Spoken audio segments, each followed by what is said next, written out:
বিশালগড়ে প্রাক্তন এক পুলিশ কর্মীর দোকানে অভিযান চালিয়ে বিপুল পরিমাণ বিলেতি মদ উদ্ধারের অভিযোগকে ঘিরে চাঞ্চল্যের সৃষ্টি হয়েছে। তবে অভিযানের পর কাকে আটক করা হয়েছে তা নিয়ে এলাকা জুড়ে শুরু হয়েছে বিতর্ক।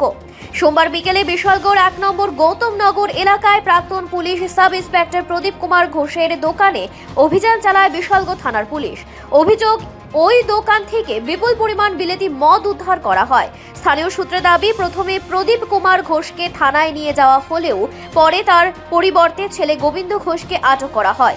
এই ঘটনাকে কেন্দ্র করে পুলিশের ভূমিকা নিয়ে প্রশ্ন তুলেছেন স্থানীয় বাসিন্দাদের একাংশ।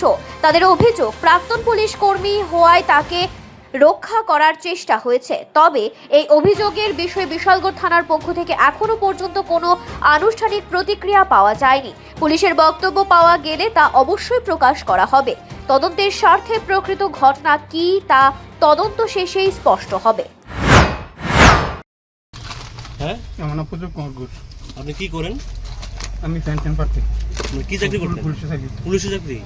তা আপনার দোকান থেকে তো ফরেন লিগার উদ্ধার হলো, মদ উদ্ধার হলো, মানে আপনি একজন আইনের লোক আসলেন, আপনি কিভাবে মদ বিক্রি করতেন?